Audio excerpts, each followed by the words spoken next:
All right, ladies and gentlemen, we are back with another episode of The Left Curve. Today we have Damian with us. And basically, guys, The Left Curve is basically an attempt from Radar Block to make crypto and Web3 knowledge possessed by industry experts and thought leaders accessible to the masses in simple terms, minus the jargon. So in crypto world, Damian, as you know, it's very easy to get lost in all the confusing information. We wanted to create something that was not there when we were starting out. So practically something that would have helped us when we were starting. And we realized after having multiple conversations with you that you're pretty aligned on that vision as well. I think you have an extensive background in traditional finance, also known as TradFi, investing in crypto, leading early stage protocols as well. Then we thought that we should invite you here, since most guides online and most videos online when it comes to traditional finance or even how the convergence of traditional finance happens with crypto are either quite oversimplified or they get way too technical. Now, before we start, let me preface by saying this, that none of what we say is financial advice. We just put the enthusiasts at the end of the day. Please do your own research before making any kinds of investments. So I'll open the floor for introductions. Damien, how about you go first, my man? Awesome. Absolute pleasure, guys. Thank you so much for having me on. Super kind of excited for the podcast as well. And just kind of having a great conversation overall. So yeah, happy to kind of jump in. So my background, like you mentioned, Jonas, is pretty much started in the traditional finance side of things. So post-university, I had a fantastic opportunity to take up a career at Goldman Sachs here in New York. Spent roughly 5 years there working on mortgage-backed securities and structured finance. So pretty much looking at really large portfolio sets of loans that Goldman Sachs was either buying or selling, taking them onto the company's balance sheet. And then we're talking like massive sums of loans, like 40, 50,000 loans at a time, and breaking those loans up into different categories. For example, distressed debt, non-performing loans, reperforming loans, 30-day delinquent, and packaging them up into, I guess, smaller bite-sized pieces, and then selling them off to either other portfolio managers, other ETF providers, and in some circumstances, Goldman would take a big subset of loans and make their own bond out of it. So Goldman mortgage-backed securities bonds. Which is like one of the main reasons of the '08 crisis. Pretty similar. So it's pretty interesting because my team actually, when I joined, this is like 2017, we launched the first Goldman mortgage-backed security since the '08 crisis. So it was pretty interesting. Obviously, like, so many things have changed. Leverage ratios has changed. So I think in general, banking is in a pretty a significantly obviously better spot than it was. But yeah, that was kind of my entrance into the real world. Did that for like 3 years and then transitioned to the private equity arm of Goldman. Spent roughly 2.5 years there as well. And there was working with some of, Goldman's more sophisticated, larger investors, the Verizons, UPSs, FedEx was a big one. And we were going out for them and also doing like strategic portfolio acquisitions in the private equity space, a lot of it real estate related. So it was a great time. Goldman was obviously super fun, although it's, being in the traditional finance space, super, super, super different. I would say it's fairly niche, especially being like one of the bigger investment banks. But I would say all in all, kind of a great experience. From there, had a tremendous opportunity to join a fintech startup out in Chicago called Avant at the time. And Avant provided access to loans for low credit FICO score borrowers. And that business was kind of exploding, especially in the Midwest. Taking on, I think, like $600 million in loans that we issued in the first year. Second year, we reached like a little over $1 billion. And then the company actually ended up splitting into two. So there was Avant, which was the actual facilitator of getting the loans to these low FICO score borrowers. And then on the flip side was the technology arm. So we took the technology arm, kind of separated it from Avant and made it Amount. And there I was heading up the strategy team. Grew the company fairly aggressively from like 20 people to a little over 200 in 2 years, and actually had Goldman lead the series C, D, and F rounds while there. So it's kind of super exciting to be able to work, with the company that I was with for quite a good amount of time. And then living on the kind of the opposite side of it, where actually they're the ones kind of helping us make the deals and pushing us forward to get ready for the IPO stage. And then kind of things really, I started really scratching the crypto itch. And I'd been in the space for a little bit before that, but obviously on the private investing side of it, just personal capital.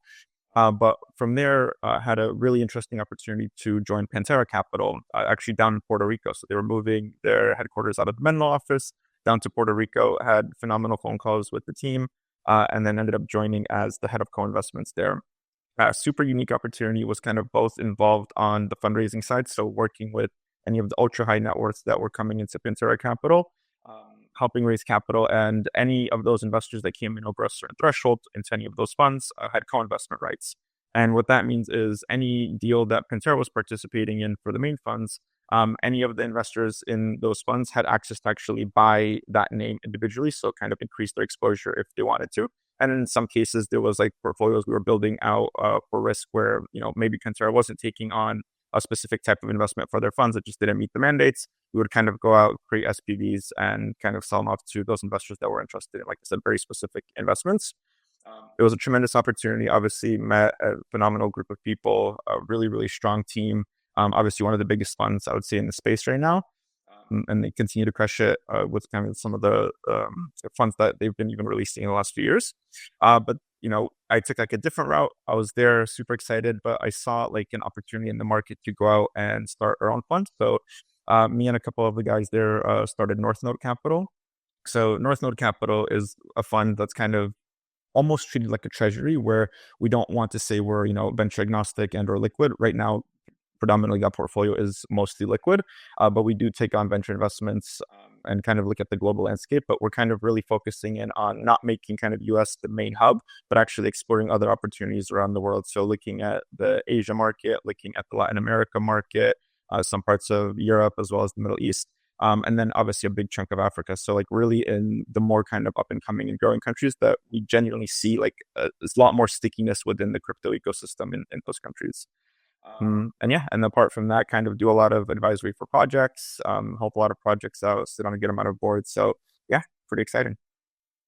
Yeah, man, that is definitely one intro that I'm going to be jealous down the line. Mine, because mine is pretty straightforward. Mine is not, co-founder Trader Blog alongside my buddy right here, Blingo. Done up 35 different projects over the last 2 years. Been in the space for quite a lot of while. And something very interesting for us is that we're always trying to hunt for very promising projects in different sectors. So we like to think of ourselves as like cross sector players, because we want to pick the fastest potential horses across different sectors and try to work with them and identify what were mediators of their growth, and then experiment whether those mediators can be extrapolated across different sectors as well. Maybe something that's working for AI may work for RWA, but you would never know unless you have experimented that out. So I think that's where most of my time goes nowadays, alongside Blingo. And Blingo, you can go ahead and give your intro as well, brother. Yeah, absolutely. Super nice to meet you guys. My name is Blingo. I'm the co-founder of Penta Block alongside Adonis. Decided to start this because we felt that a lot of people don't understand crypto primarily, let alone be marketing. So that's where we came in. We decided to help some projects. We've done some good things in the industry, trying to understand what the next Web3 growth playbook looks like. So that's where we met Damian as well. But I think when Damian was giving his introduction, I was thinking of this one thing. He said that he joined Goldman in 2017, if I'm correct. I just quickly looked up when did Big Short get released. So I'm okay, it came out in 2015. So did that movie play a role in you joining Goldman? Man, honestly, funny enough for sure. So I mean, even the Goldman story is actually pretty kind of interesting. So I'll even back up there, right? So I hadn't gotten into Goldman, I guess, long story short, I had I had applied maybe 4 or 5 times throughout university. And it was just always rejection. So, I mean, I guess this is also a story in kind of continuing to push forward in something that you really, really want. But 100%, I think in college, whenever that movie came out, in general, all the finance classes and even the start of, I guess, meme culture was right around there. And it was also kind of funny enough, right when Bitcoin was going pretty crazy in the 2014 into 2015. So I think the movie for sure helped. But yeah, I even from my perspective, I had always wanted to join because it really pushed. And funny enough, so I graduated in December, so a semester earlier from university, and I had gotten a random email from Goldman. It was on the 15th, and graduation was on the 21st, or the 20th, or something like that. And they asked me so I'd been interviewing for a week prior. This is my 5th time, but an official time kind of interviewing, right? The other times where I would apply, interview, reject, apply, interview, reject. And because, I mean, this was at the University of Arizona, so we weren't really obviously a target school for Goldman. I think in the whole history at that point, there was like 2 or 3 people from the university that had gone to Goldman. So it was kind of fairly intense to even kind of try to do it. And during this interview, it was kind of crazy because I had been interviewing on the phone for like 2 or 3 days. And then on like a Thursday, they asked me if I could fly out the next day for my final round interview in New York. So it was like super, super quick. Flight out for the interview, interviewed on Thursday, flew back. This was back to Arizona the next day. And then by like noontime the next day, had an answer that I was going to be joining the structured finance team at Goldman. So it was kind of like a super crazy ride, like 2 or 3 days before graduation. Funny enough, I had already accepted like a job offer at another company in like consulting space, and had to obviously kind of go back to them, explain the situation, but ended up obviously going through and spending my time there at Goldman. I think that's super interesting. And I'm just wondering, like, having been such a big finance bro, if I may say, where did crypto come along? Like, would you be saying that you were tech savvy all along? You were always following, like, what's the big trend? I've seen, like, a lot of big four people or like consulting tech guys have like exposure to like the whole industry landscape when it comes to like blockchain. Maybe DT enter from that because like a lot of veterans in the industry, like Sandeep was in like Deloitte before this. Would love to understand from your side, like, how did you come across crypto in the first fair? Like, what was your first interaction like? Yeah, so this is going to be a crazy, crazy beginning, I guess. So the first time I ever heard anything crypto was in like 2014, if I'm not mistaken, in university for a second year there, and it was actually on Twitter. So it was Dan Bilzerian posted a tweet saying that Bitcoin is the future, something like kind of ridiculously crazy, and it was his time when he was like kind of exploding on social media and kind of his whole presence, and had never heard about it. And it was my first, I think, Google search was what is Bitcoin in the first place. And I think at that point, 2014, it had rallied pretty aggressively. But honestly, at that point, just full transparency, thought it was kind of like a scam. That seemed to have been like the theme for me for like the first 2 or 3 years, where it was kind of on my radar. I wasn't really looking too much into it, but when an article came across, I did read it. And then into like 2016, I actually, funny enough, it was my younger cousin, like, I mean, 4 or 5 years younger than me, was in like high school. And he actually messaged me and asked me if it was a good idea to buy Bitcoin. This was like 2016. And unfortunately, at the time, I was like, nah, this is horrible scam. Like, nothing's going to come out of this. Like, don't do it. Obviously, massive regret. Me and him laugh about this all the time when he had first told me this. So I kind of avoided it, didn't really touch it. But in 2000, I think it was like 16, made my first investment in this space. So it was like right after I had joined Goldman, there was a good group of us that were like somewhat interested in the space. And there I bought XRP. So my first like actual official investment was XRP, followed by the second one being Doge. But again, it was more so from a speculative perspective. Didn't really know anything about Bitcoin and or Ethereum, but was just kind of starting to get my feet wet. And another kind of big reason for it was as I joined Goldman, the team I was on, we weren't able to kind of hold any type of risk assets aside from like this one pretty small list of the Goldman allowed, ETFs that we could hold. So it's pretty much just ETFs in like the Fidelity space that we're able to buy. And a lot of us wanted kind of different exposure or like a little bit higher risk tolerances. So I think we just naturally gravitated towards that crypto space. And then, like I said, in 2017, I would say was like the beginning, like right into the run up when I kind of went like pretty aggressively into the space and kind of started understanding it. And like going into the bear cycle, I would say it was like my full on jumping in. I got a fantastic mentor who's actually the venture partner at the fund, Simon Rickman School, who kind of took me under his wing. He was super early in the space, like right around the Ethereum ICO.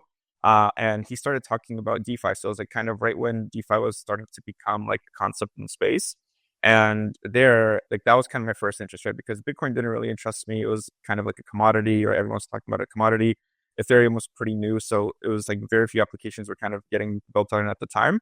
But I think the concept of DeFi kind of started lurking in the corner. So a lot of like primers started coming out, like what is DeFi? And I remember reading one like pretty vividly. It was about Compound and Aave, and just talking about lending markets. And I was like, okay, this is super interesting. So I went on and like I'm starting to see like yields at like I think it was like on the USDT dollar, it was like 5 or 6%, and interest rates at the banks right at the time, right, were like pretty low. We're talking like I think 1% max. So I was like, okay, this is interesting. Where's this yield coming from? And I kind of started digging, and it was like a 6 month rabbit hole of just reading and learning and reading and learning. And like not until even like 3 or 4 months in did I get even Ethereum wallet where I started kind of interacting with the protocols, like trying to deposit cash. But it was pretty much all, learned by hand and like trial and error. And I was pretty lucky because, like I said, 2017 gave me like that really long time frame to learn. 2017, 2018, kind of things started heating up in the space. More and more DeFi protocols started launching, so I was kind of on the forefront of that.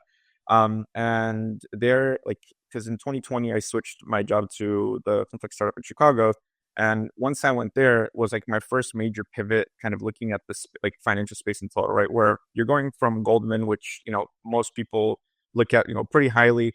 But on the flip side of it, right, we're like using Microsoft Office from like 2003 and manually looking at like thousands of loans, which we spent weeks on doing. And then I went to Amount, which was doing the same thing using algorithms where they were able to do what it took Goldman, let's say, for example, a week to do. They were able to do it in like 15 minutes, right? Price out a portfolio and sell that portfolio to any of the buyers, right? Everything done electronically. So I was like, okay, super interesting. And then the crypto aspect came where it's okay, instant settlement, right? You can do all of this pretty much, with finality being instantaneous, and you have the entire algorithm running in the background. And I said, there's no chance that in a long enough time frame, money won't follow the path of least resistance. So kind of went full on into the space. And again, even now, right, like we see things moving forward, and the space has evolved, tremendously since I started getting into it. But I think we still forget, how little of a layer we're just scratching, right, in terms of a global economy. A lot of times we're like, as people, we try to perceive ourselves as like just the place we're growing up or just the place we live, right? But the world's massive, right? Like there's trillions of dollars moved every single day. So tapping that potential, I think in reality takes significantly longer than most people kind of even appreciate. So my thought process on the space is like significantly longer. But yeah, getting into it was super, super interesting for me, and especially from the beginning. That is definitely one hell of an answer, especially with for the first time, I'm meeting someone whose crypto origin story starts with them. So that's. So I tried looking for the tweet, but I couldn't find it. I think it was like I said, it was 2014, and I couldn't believe it. So. So I think like the celebrity influence on crypto adoption has been like since forever. So we've come a long way, but we're still playing around with similar ideas even in this cycle. So I think that's super interesting. But I do have like one question. So your first interaction, was it with a centralized exchange? Did you directly go on the blockchain?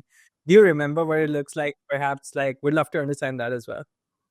Yeah, directly to the blockchain. So the first, I forgot what wallet it was that I had used at the time, but I had downloaded, it was a pretty sketchy wallet where I was able to buy like with my debit card where I was going to send it directly to some type of made wallet. And I forgot, it was like LCX was, I think, the first token I had bought in the decentralized space.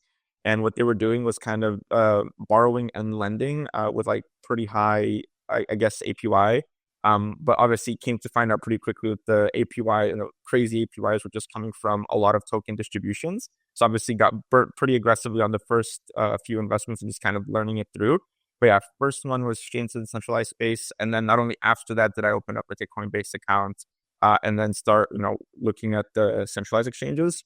But even now, to be completely honest, like most of my capital or even working capital, even like the fund capital, most of it is in the decentralized wallets, more so from like a trust aspect and just having the right to kind of own capital whenever we see fit. Very interesting. And to be honest, like funny enough, you're like one of the many people we know who got onboarded through XRP. So it seems like early cycles, like XRP was like the major onboarding factor. Like a lot of our friends, even like some of the members on our teams are like strategic consultants now. They're like, oh, I used to trade XRP big time back in the day. And then some of them stayed in the industry. Some of them, pivoted out of it. But yeah, I think it's been like a superb journey. Just listening to it, I think makes me feel super refreshed. But I think we'd love to understand from your perspective, like early Goldman days, how has like perception of crypto or like Web3 ecosystem altogether shifted from like conventional TradFi opinion? Like we see ETF projects coming in, like at this point, like the products are live. We see like inflows every day in, day out. But like, how do you see the sentiment shift over the years? Yeah. So I would say like when I first got into space, and like specifically, I would say even more like the start of the career at Goldman. Um, to be honest, like crypto was super taboo, right? Like it was like an asset class that just like you didn't really want to talk about, and if you talked about it, you were kind of almost in a way looked down on, right? Where you're just trying to get rich quick. That was honestly for like probably up until like the 2022, 2021 timeframe. I think it was generally viewed in that point. And a lot of it just comes from misunderstanding, right? Like a lot of these guys are extremely smart in kind of their own domain. But when it comes to crypto, if you, I mean, probably even now walked into one of the major banks and asked them to tell you the difference between Bitcoin and Ethereum, like most people still wouldn't be able to give you that answer, which I guess is good and bad at the same time, right? Good because obviously, again, it just reiterates the fact that we are super, super early in the space. Bad that in the sense that, like, we still have a lot of work to do on the educational front. But I think in my opinion, that kind of comes with time. That being said, I think a lot of things changed in the last bull run, right? So, being able to see kind of on the flip side of it, like who the participants in the market are, or where the actual capital is coming from, even from like fundraising for the fund or just going to conferences and just meeting people. I think people would be genuinely surprised as to like what type of players are already in the space, whether it's sovereign wealth funds, whether it's really big endowments, whether it's, large, for example, pension funds, whether it's in the US or internationally. A lot of these folks actually have started dipping their toes, and probably in like 2021 was kind of their first entrance into it. And it's, again, another one of those stories where it's good or bad, because right at the time when people were dipping their toes into it, like we started seeing like larger institutional adoption. You had, the big fallouts of what's it called, like FTX, I would say was the major one, right? Where it kind of pulled that demand really, really back. Where initially you were talking with some of these large family offices or institutions where they were finally getting ready to say, okay, whether it's 1% or 0.5% of assets, we're going to start experimenting with the asset class.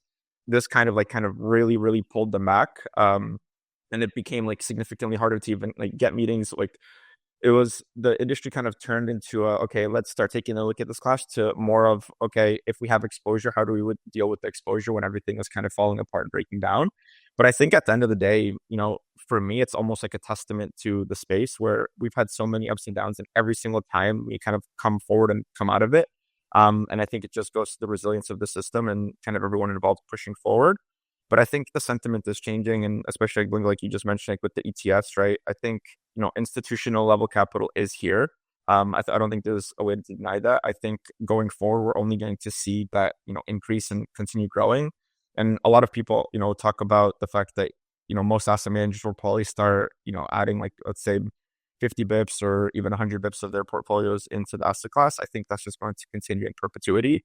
And I think the asset class is definitely kind of here to stay. So now at this next point, I think it comes down to regulation and just like making sure that that environment is very clear, specifically here in the US, because a lot of other jurisdictions, right, are just genuinely winning and super far ahead, whether it's Dubai, whether it's Singapore, countries in Latin America, you have like Luxembourg and Switzerland, Europe, right, that are genuinely embracing it and really working on the legislature on this. So I think that's going to be the next major step, is some cohesive system globally that'll give a lot of these larger players a little bit bigger of a safety net to enter the space. Very interesting. And since, we've almost like scratched the surface in some sense. So now I think for our audience, also time to like pivot into some deeper questions. So I'm going to ask you a couple of questions that would allow us to kind of explore more in terms of how TradFi is converging with Web3 in general. And since luckily we're almost like a topic of ETFs itself, so a lot of people are going to purchase their first crypto through ETFs. Can you explain to our viewers what ETFs are, how they can leverage them if they don't want to get into the self-custody space right away? Any associated risks that they should be looking out for as well? Because some of the viewers might also be people who A, have never held crypto, but B, have never invested through traditional finance instruments as well. Yeah, absolutely. So ETFs, electronic trading funds, they're kind of a product that's been created to give exposure to individuals without them having to, like you kind of mentioned, take on that individual asset risk. Although, again, for the most part in crypto right now, it's still single-sided assets that are doing it. But I think they're definitely a tremendous stepping stone into the space, especially with like the level of audience that they reach, right? Whereas, a new, like most people have either a 401k set up or some small retirement or investment account set up, right? So the barrier to entries there are kind of already taken care of for themselves instead of going on to Coinbase, setting up a Coinbase account, figuring out, making sure that you're, clicking the right buttons or the wrong buttons, right? I think that's like something that comes a little bit later on once you're kind of involved and understand that class a little bit beforehand. But I think in terms of ETFs, I think, if you're looking at it from like a broader standpoint, I think we're just at the very, very beginning of it. And I think as you see like kind of inflows right now, we're still inflow positive, like super, super inflow positive. I think if I'm not mistaken, like from an ETF perspective, I think the Bitcoin ETF has been one of the best ETF launches, I think, since like 2004, right? Where I think the only other one was like the silver ETF once that launched, which was really big for the space, right? But a lot of people, I think, get overly excited on that news burst. I think crypto specifically, right, is such a news-driven place where everyone thinks, okay, because an ETF launches, we're just all of a sudden going to go to like $1 million of Bitcoin. But, the reality of it's just not how it works, right? At the end of it, you still have like the sales life cycle, right? Where you may have the asset class, but now you have to go out there and these financial advisors have to then sell that asset class, right? So whether it's for retirement portfolios, 401ks, whatever it may be. But I think it's great because over the long term, I think, again, going forward from this year, it's just going to be a net positive addition to the to the space, where we're continuously going to be buying up, whether it's Bitcoin, Ethereum, or any of the ETFs, any of those assets. So continuously reducing them from circulation, which I think is going to be more bullish. It's going to create more price stability in the space because you're always going to have some level of income, right? Or some level of interest in it. And the way most retirement portfolios work is, let's say, for example, you have a job or you're working and you set aside X amount of capital, per year or per month to be invested. Most of the time that's automated, right? So a financial advisor will set it up where it's like 35% will go into equities, 35% will go into bonds, 1% into fixed income, or it's 5% to fixed income, and another 1 or 2% into crypto, right? And that's automatic. That's just going to continue to be going, right? And again, with the origins of Bitcoin, 21 million Bitcoin, right?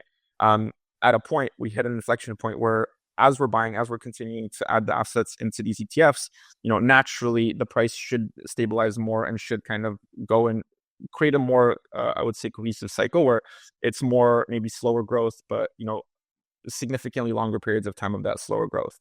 On the flip side of it though, right, with the nature of crypto, I think the famous saying, not your keys, not your coins, comes into play, right? Where at the end of the day, even though you're investing through an ETF and that ETF does own that underlying asset, you still have to worry kind of about that counterparty risk, which I think is a word that should be used a little bit more in crypto, right? Where people are just so faithful on the opposite side, not being a bad actor. But in reality, as an investor and as you're preserving your capital, you kind of have to look at the risks in the market. And, some of these large institutions, right, we don't see it very often throughout our life, but you look at the 2008 financial crisis, right, where you had really, really big companies go bankrupt. Nothing's preventing, something similar to happen in the future. And I think that's just the biggest caveat is, making sure that the financial institution you're banking in, it kind of is well capitalized, is keeping their debt ratios down. And you kind of have to take, a little bit more ownership of your money, which I think is always a good thing in general in the space, right? Like you should be pretty conscious of where your capital is and then kind of what it's doing. Yeah, and I think we're already seeing like good traction in terms of like ETFs. Like I think there's like attention on the space because like just following the news altogether, we're seeing that the conversations are popping up with the US election kind of adopting at least the conversational side of like crypto. So we can go into deep talks about like how politics also affects some of these products at the end of the day. But I'd like to like a totally different tangent here. So let's say that while ETFs are like the forebearers of like TradFi into crypto, I think that's one side. I also think that this also showcases that the industry is maturing altogether. So I would love to understand like how do you see ETF projects kind of develop this space into like a more mature audience with like the impact on DeFi, where we're seeing like structured projects or like new products launching where we're seeing that lower risk strategies coming on chain. I think I'd love to understand like how you're looking at this landscape as well. And sorry, you mean in terms of like ETFs coming out with DeFi products or?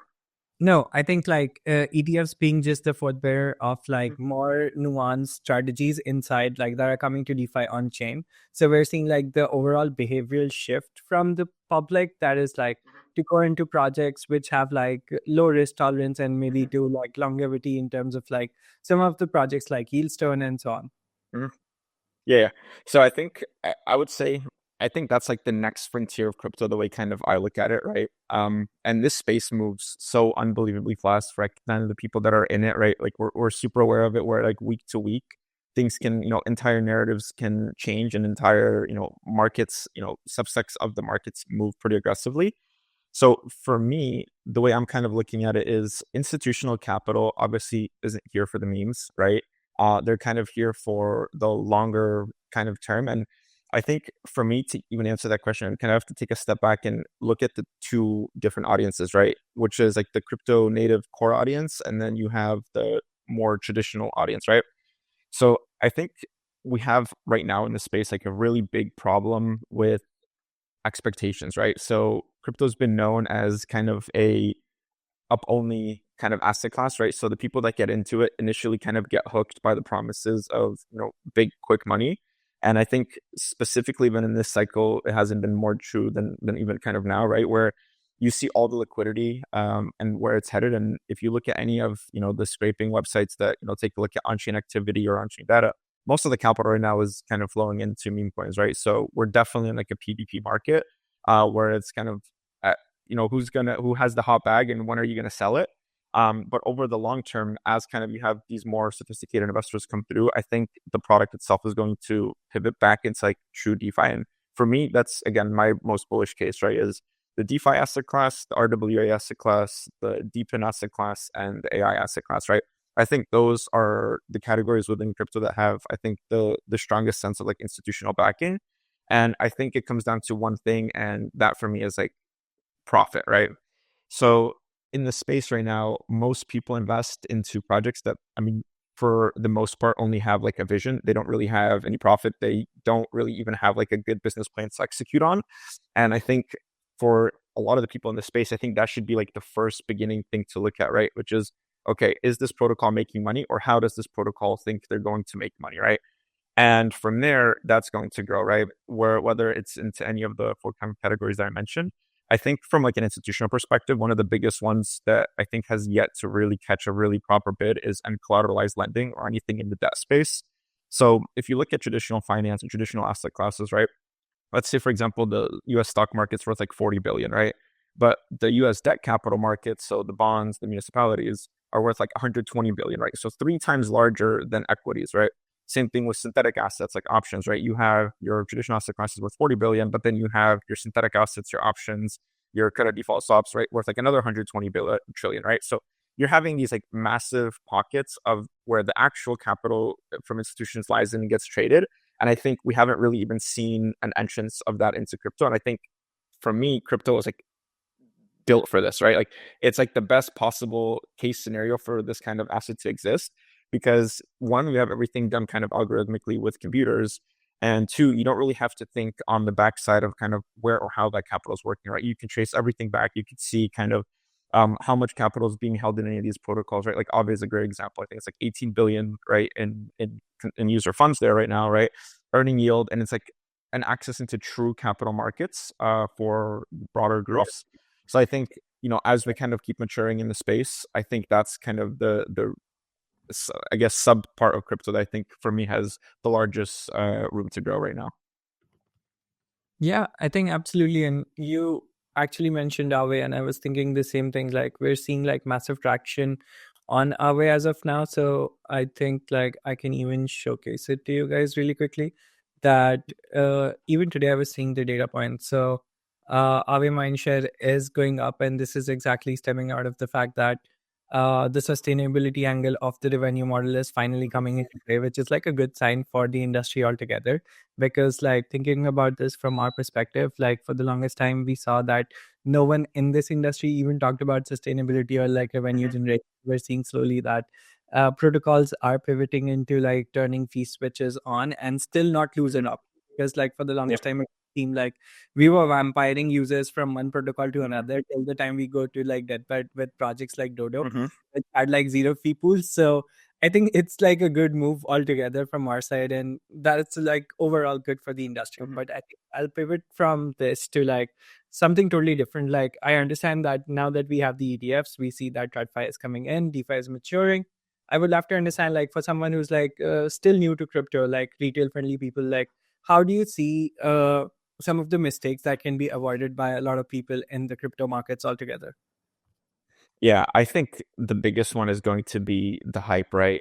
I think, you open up Twitter, you open up YouTube, right? Everyone is consistently trying to show you the next best thing, right? And the one thing I kind of urge everyone to do always is take a step back from the excitement and that initial like kind of endorphin phase of, oh my God, I'm going to get rich, right? I just needed to invest this because again, I think life is sales. Everyone is always trying to sell you on something, right? But at the end of the day, it's kind of you as a user's individual responsibility to kind of take care of your own capital. And what that means is you're going to have to put in the work, right? So whether you see something or you hear about something, everything can look very pretty, but it's kind of the back end that matters, right? So I really urge people to kind of when they get into crypto, focus more on the players that, have been here for a longer period of time and still are managing to make waves and are still kind of innovating and still pushing forward. Because looking at them and kind of taking a look at their history and how they've done it, I think is super important. Because at least in my opinion, like success is pretty replicatable, right? Once you do something once and you do it right, once you have like a really solid, I guess kind of framework to look at an investment, make that decision, think of your entry and exit points. I think you're going to be initially like immediately like 99% of most people in the space. Because right now, if you look at it, most people, whether it's memes or completely zombie tokens that have really big marketing budgets and are really pushing just based off of marketing, but at the end of the day, on the flip side of it, there's just nothing there, right? They don't even have a product, so they're just kind of pushing a dream. And you have to make sense again. And I think in some cases it does make sense, right? There's a lot of projects that, for example, don't have tokens that are, really, really crushing it on the development part. But even that takes time to kind of understand the team, figure out what the team is working on. Is the team well capitalized enough to kind of take advantage of the situation and kind of actually deliver product forward?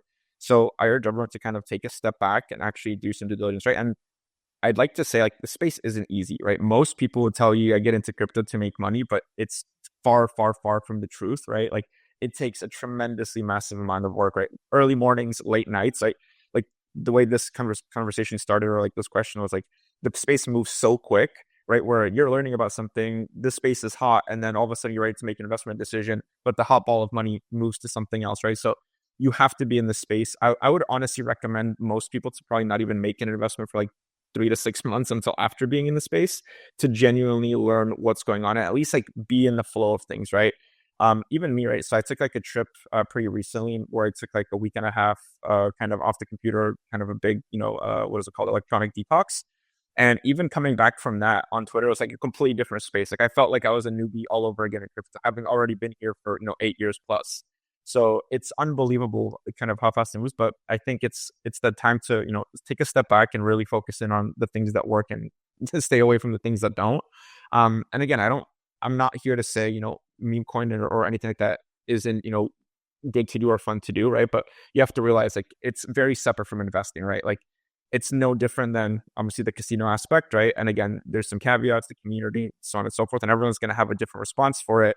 But at the end of the day, right, the two are very separate. There's investment perspective, there's the long-term focus, there's like the capital growth and preservation, and then there's the hot ball of money, more so looking at it from a, what is it called, like a trade perspective, from a gambling perspective. So keeping those two very, very separate and like knowing which one or which hat you're wearing when you're making investment. I think absolutely. And the point that you touched about, like, you have to keep studying every day. I think we keep telling our teams the same things. Like, we have like a lot of freshers join in here and there. So we tell them that, hey, when we started, there was like nothing called Eigenlayer. Lido was like, thing that was still around, and coordination accelerationism was like not coined yet. So it's always that I have to go back and like read the white papers every day in, day out, because it's like, everything is fresh for everyone. So like I feel that from a beginner perspective, that's where the delta is, to be honest, because like if you're studying Eigenlayer altogether, you're like faster than everyone else in this way. You can become thinking, like all of a sudden, like click of a button, you're like, oh, I know everything about LRTs or like eigenlayers, AVS. So I think I completely agree with you in terms of like how this space is evolving or ever evolving, and you need to put in like the hours day in, day out. But I think Adonis has been like the biggest LRT shiller in like all of our intro. In like one of the first days, he's like, "Oh, I'm going to read the white paper and so on and so forth." So I'd love to hear from him as well. That how does he look at this? Because like going back to the study board, they're doing like a lot of work seems like a lot of hassle sometimes, but like yeah, this is something that all of us go through every day. I really believe that beyond a certain point, information is the only edge that you have, especially in markets. The worst thing is reading the white paper and then realizing they dropped another one 3 days later. Yes. We have to like read it entirely again because the product pivoted. I think something very similar happened with MakerDAO as they rebranded to Sky. They brought both like new programs and new partnerships in place. DeFi OGs who have known Maker for years at this point now are having to reread articles about it. And that just showcases that the day you stop reading and the day you stop learning about DeFi is the day you almost get beaten. You have already been beaten in the future. Now you're just going to manifest that as a reality as time moves forward, right? This continuous research, this continuous quest for finding the new truth in some sense is actually heralded by one of the former organizations that you have been associated with, Damien, and that was Pantera. Now, I've been a big fan of Paul's blogs. I think this is something I've already mentioned to you in the past as well, that I love reading his blogs, his thesis. You guys were super big on Ton, which is Telegram's blockchain as well. And we are seeing that mass adoption is perhaps not so much happening through Base as of today, as much as it is happening through Ton. And, Blingo knows that for the longest time, Base has been a personal favorite of mine because of my thesis of Coinbase basically funneling users up the value ladder by making them transact on the Base chain. And today, I think Telegram is in a very very well positioned ecosystem where they can do the exact same thing. So I just wanted to touch up a little bit about your history there as well. You must have gone through the due diligence of a lot of new protocols. Do you use any particular frameworks that are utilized by these large funds? And what can any new investor, let's just say somebody who's listening to this podcast, what can they learn from it as well? Yep, absolutely. So I'm just going to finish off with kind of the prior question really quick. So about the white paper one, because I think it's like super important on the research side really quick as well. You guys both mentioned white paper. So like when I got in, I was like telling you about my first like 6-month journey. I mean, I would probably say I read no less than 100 white papers of just like absolute random protocols, like absolute random projects. And it's something kind of my mentor in the space told me when he was getting in. I mean, even probably way more so than me, probably for like a full year at least, tried to do a white paper a day. And there's just no kind of better way to understand and connect the dots on the broader ecosystem than just kind of going through and doing it. And I think it's more important than people think, right? I recently was listening to an interview with Jamie Dimon from JP Morgan Chase, and like his morning routine, right? And even him, running a multi-trillion-dollar asset bank, every single morning, 5 newspapers he reads, right? So someone who's in the space consistently kind of learning about it, has been, the CEO of the bank for 16 plus years. I'm consistently kind of trying to get that edge by making sure he's aware of everything that's going on. I think we're no different in the crypto space where we kind of have to, follow along and do the same thing. But pivoting to kind of the Pantera question. So 100%, Paul, absolute brilliant man. Learned a tremendous amount from him. I think, definitely a huge pioneer in the space. Most of the time, every time I'm at conferences or even speaking, it's usually all the time Paul's name that comes up, from that Pantera perspective, because, he's crushed it, whether it's Venture Fund 3, whether it's the blockchain funds. Both him and Dan have done like a really, really good job kind of putting crypto in the mainstream, as well as kind of bringing in the institutional adoption into the space. So, I super admire kind of their work for it, and they're really obviously pushing us forward. On that side of kind of like how you view projects or kind of how investment decisions are made, I think it's a pretty large scale, right? Because when you're looking at crypto, it's very different from the traditional space, right? Where here you have the pre-seeds, the seeds, all the way up to like the series C, D, and Fs, right? And those fundraisers range massively, right? Where Pantera could write anything from like a $35,000 pre-seed check to, being a co-lead of a major exchange, writing a $25 million check, right? So I think there was very, very different kind of due diligence processes, along that board. I would say, where most of the capital is made is also kind of where the highest amount of risk lies, right? Which is in that pre-seed seed stage. But at those stages, I think the most important aspect, I think that any venture fund kind of works are that even kind of ours or our view of adoption is pretty much founder oriented, right? It's really quick. There's a lot of great pitches that we have seen where it's a beautiful deck, amazing website, but then we kind of jump on a phone call with the founders and they're just not there, whether it's, answering questions or even the passion. I think that's a kind of 100% the easiest kind of filter is how a founder explains the project that he's working on and how comfortable he is doing so. Kind of tells like a really big story, at least for me, on the success of that project in general, right? So I think founders for sure. And then within that, I think it's just more minute details, right? It's kind of how we're looking about structuring, how we're looking about budgeting for the project, right? And I think budgeting is also like one of those larger points of interest that I think a lot of funds pay attention to, because most of the time, a lot of these founders are whether first-time founders or, have never kind of started a company before. So when they look at finances or when they look at kind of the runway, they, for the most part, underestimate the amount of capital and kind of work it takes to lift something off the ground. So really spending time with them, helping them understand, how their capital table should be kind of viewed or organized, or how capital should get brought on, or how much capital should get brought on. But again, from kind of the determining factor of these early stages, it usually comes down to the founder, right? Once you start kind of going out into like the seed or, for example, the Series A's, you're now starting to look a little bit more for the product, right? Is the product, sticky? What is the user retention rate? How are you kind of onboarding users, right? Let's say, for example, you're raising an additional $5 million, dollars. How is that $5 million going to go towards the increase of, for example, user acquisition, right? So at that point, you're really starting to say, okay, the proof of concept works. It makes sense. How do we transition that proof of concept into an opportunity where we can, grow the user base, and then transition that into some type of income made, right? And then obviously towards the end of that cycle, you have like the later stage companies where at that point, you're now looking at other venture funds. You're looking at bringing in a skill set where it's not only capital, but it's more so a relationship connection based, right? So let's say, for example, you're working with someone that, or a protocol that's looking to do lending for institutional investors, right?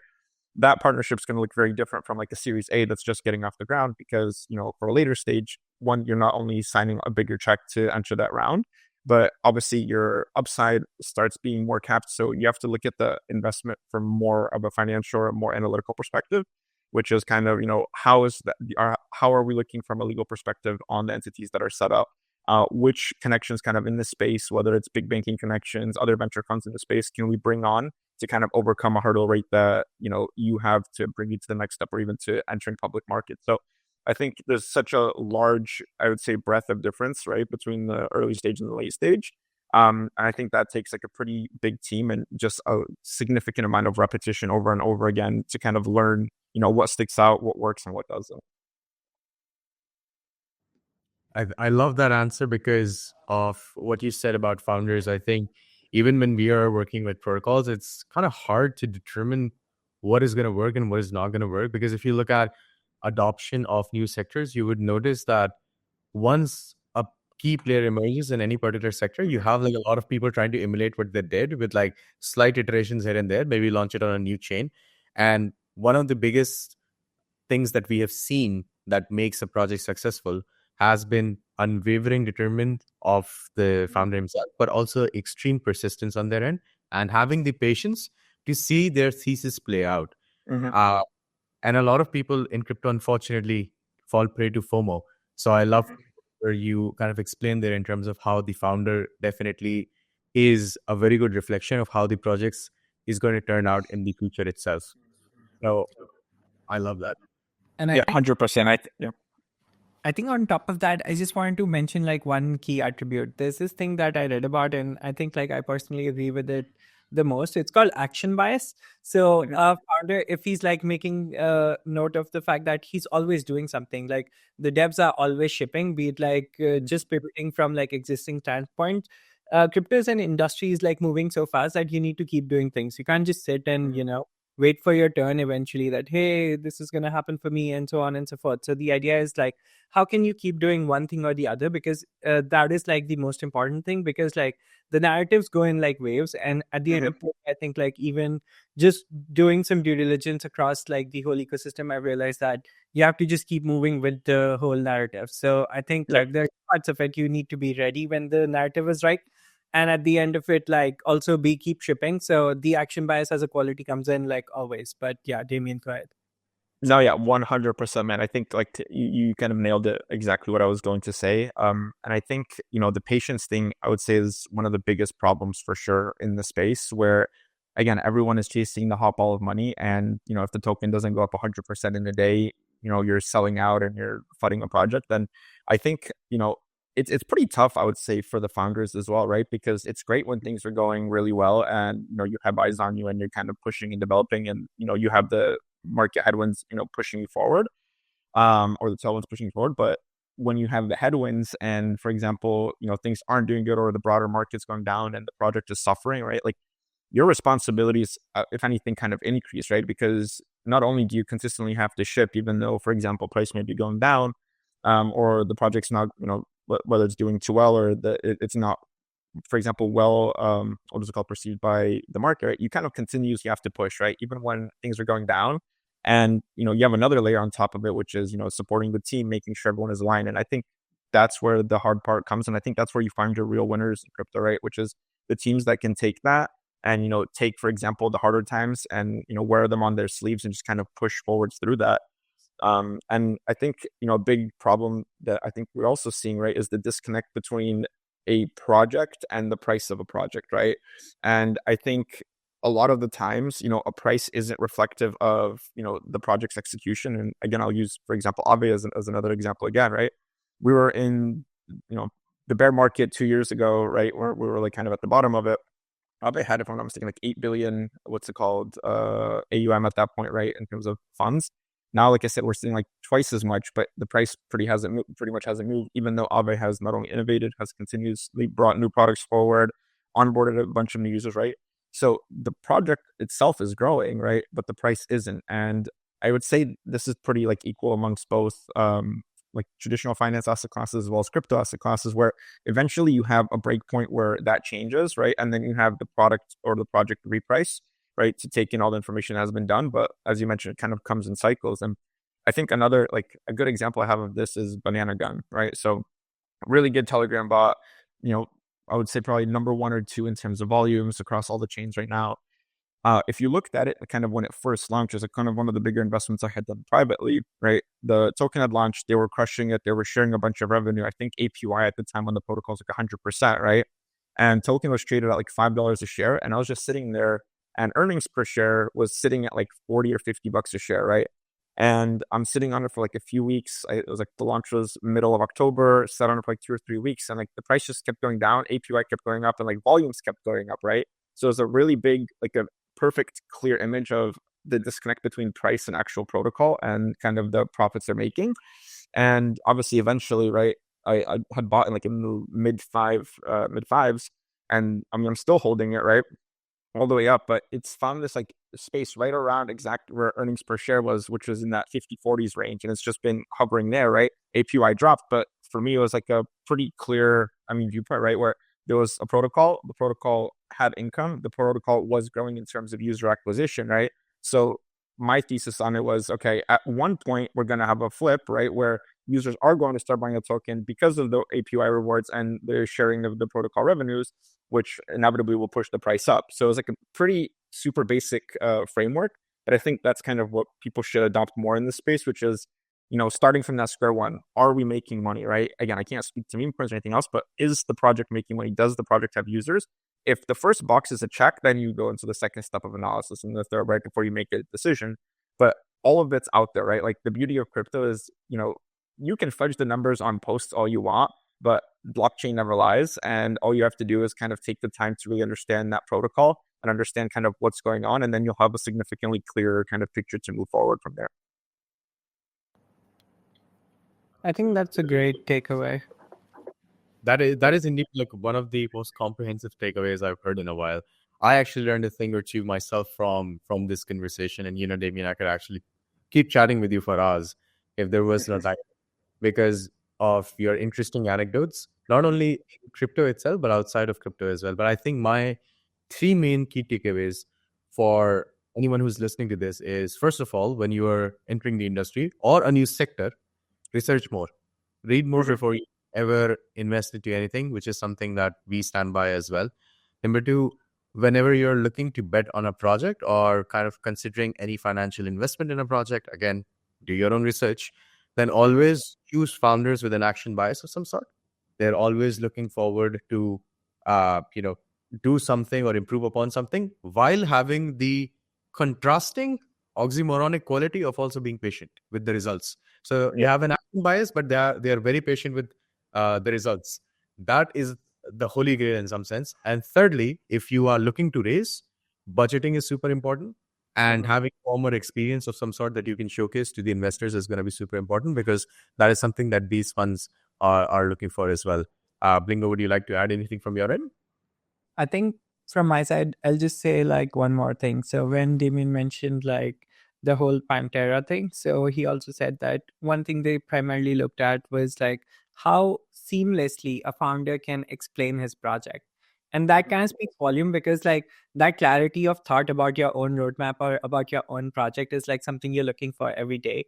Whenever we talk to projects, like we go on calls with them every day, like 4 5 calls, and when they are like struggling to even explain us something, we're like, okay, when this founder goes in front of like a lot of people where he has to mobilize like price action eventually, that's the kind of trust that is hard to build.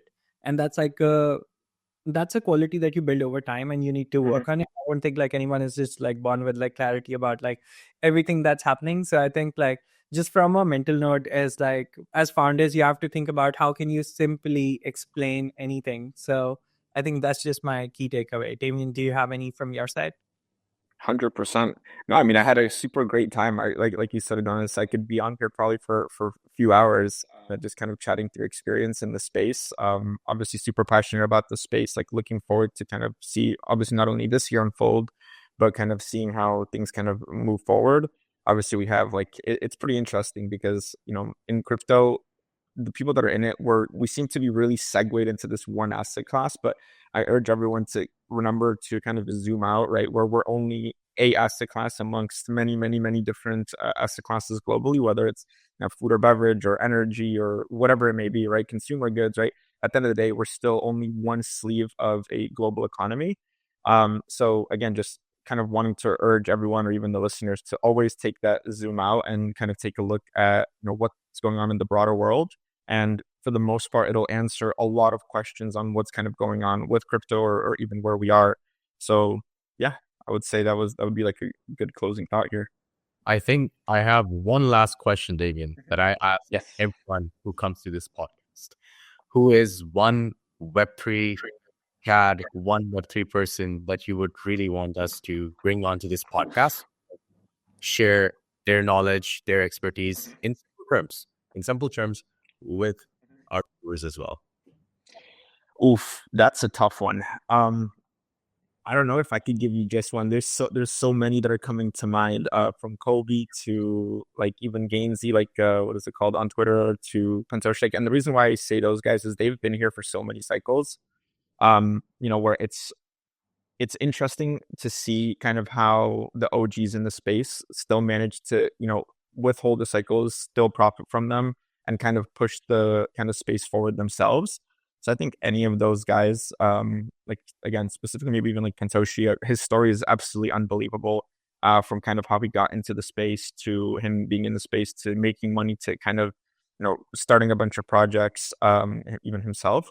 I think you'd be a super, super good person to have on. I think he has a massive following, and he's, similar to me in the sense where he started off outside of crypto, transitioned into the space, has absolutely kind of crushed it. But that story of kind of how he did it is super unique. So I would love to kind of see him on here, and I think the viewers would absolutely love it as well. So hopefully we can make it happen. Absolutely, my man. Thank you so much for hopping on to this podcast with us. And to our viewers, if you love the show, please do give us a follow at RadarBlock, and our individual accounts are at 0xAdonisCyril and at BlingoNo. Make sure you follow our guest, Damian Owca, as well at Damian Owca. Thank you so much for being on the show, Damian. It was a pleasure chatting with you. Absolute pleasure was mine, guys. Thank you so much.